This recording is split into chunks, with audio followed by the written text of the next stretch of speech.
So there's one of them matches. How's Matt with Summers Gavin?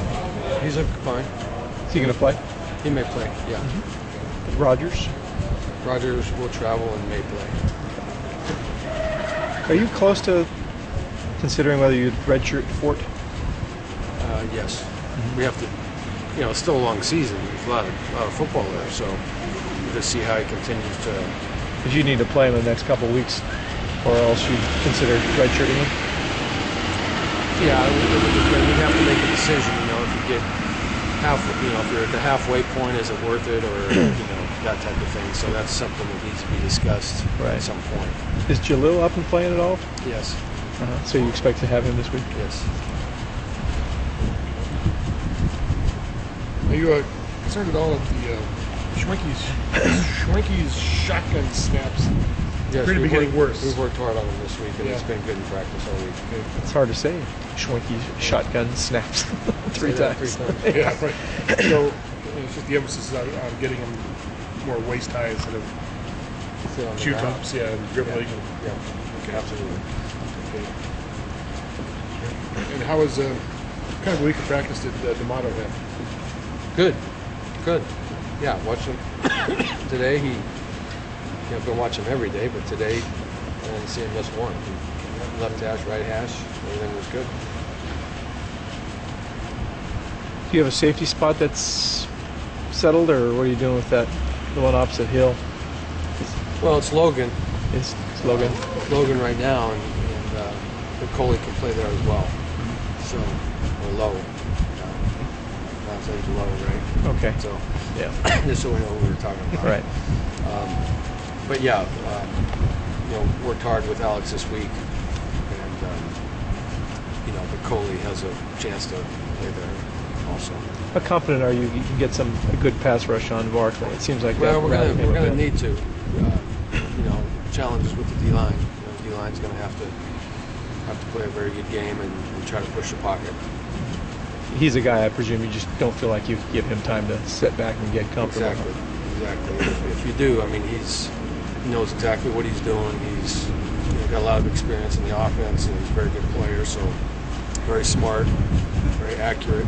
So you got to mix things up on him. How is it looked like Kyle Bain was wearing the 7? How has he done replicating Barkley? Fine. Would this be the strongest your defensive line's been as far as depth thus far? As far as having guys now ready to like Jalil? Yeah, Jalil is back, and Austin Clark is back, so that provides some depth for us. Yeah. Would there ever be a situation where Buddy would move back inside, having Jalil back? Anything's possible. Yeah. Anything's possible depending on what happens in the game. Guys who, that's the key with offensive line and defensive line. If guys go down or something happens, people are interchangeable to other positions. So we're confident that he can play inside if need be. So if they have that freshman center back out there, the nose would seem I would think it'd be a better matchup with Bodie. Payne's a good player as well. So. How do you evaluate how your defense has played so far? What kind of marks do you give them? Well, it's been up and down. We've given up some big plays. They played really well for a long period of time, and these big plays. And really, that's been the Achilles heel, is giving up big plays so far. Like last week, it was really a game of big plays that they made. And we played really well and got them off the field, and then bang. I think you had 7 straight possessions where they didn't score on you. Right. Yeah. And so, but that's what I mean. The long quarterback run, the long pass, the broken coverage at the end for the long pass. It was, it's just been big plays. But the good thing is this team doesn't have any big play capacity at all, huh? Yeah, right. Yeah, that's. It must be the same old concern, though, huh? Well, no doubt about it. But they're not one-dimensional by any means. Everyone talks about the receivers, and justifiably so. But their backs are very good players as well, and so you can't just try to take the receivers away all day, or else they can run the ball. So. But if you can't take everything away, would you be comfortable if you minimize your wideouts? We have to mix things up. You know, I think they have a lot of big play potential, a lot of places, and you know, good tight ends as well. And so, you know, but you know, the receivers are definitely where most of their big plays come from, but they're all capable of making backs and tight ends. Your corners, you need the rush, but your corners are going to have their hands full here, obviously, too, right? Yes, no doubt about it.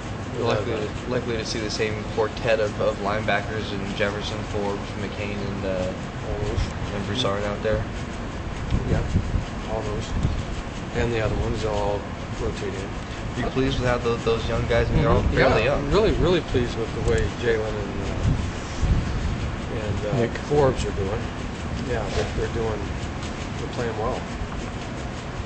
So, are you guys not able to do a walkthrough on the LA Coliseum floor? Yeah, I think they had mentioned that we couldn't get on the. Is that why you're flying out late? Later. We're doing our walkthroughs here. Yeah.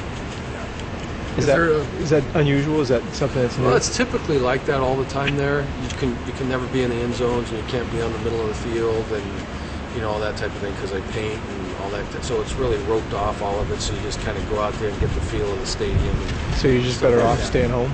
Yeah, we just get our work done here, and we've been there before. So right, it's kind of not worth it at that point if 80% of the field is untouchable. This is your only grass game of the season. Any concerns about that, or footing, cleats? Well, I don't know if it's a concern. It's always something to think about. Anytime you have a surface, you're always, you know, we will talk about, even if it's a consistent field turf type of surface. Like last week's was really short and hard, and so when we did our walkthrough, we tried to make a bunch of cuts and get the footing. So any surface that we play on is important to get the footing. Ours is a little bit more flush than the one at Ohio State. Ours is deeper. Over at Ohio State, very, very short and firm. So anytime you get on the field, you want to make sure you're testing your footing. Grass, it seems like it's becoming more and more of a rarity. Absolutely. Processed, right? Yeah. But maintenance and, you know, especially on schools, at schools that have multi-purpose, you know, like us, we're kind of landlocked for field space, and so other people use it, the maintenance and so on and so forth. And back when it was grass, when I first got here, they shut it down for the whole summer because they had to reseed it and let it grow, and there was no place to practice or do anything, you know. So you have soccer teams that go out there, and lacrosse teams that go out there, and rugby teams that go out there, and so grass would just not be feasible. And a lot of your players played their high school ball on various artificial surfaces.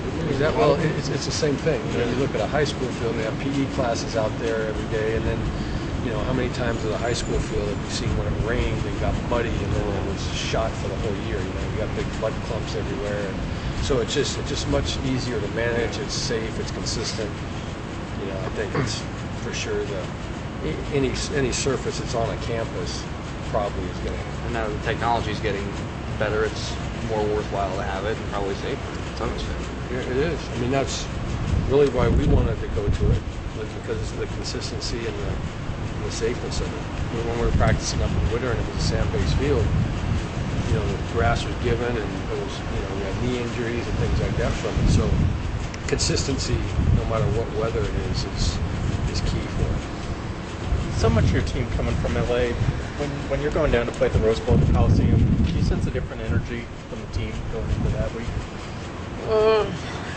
Not really. I think going home is one of the topics. You know, because some people stay down there after the game to see their families. But you know, I've already told them in the team meeting that, you know, don't bother telling your family to come to the hotel on Friday night, because we're there for business after the game.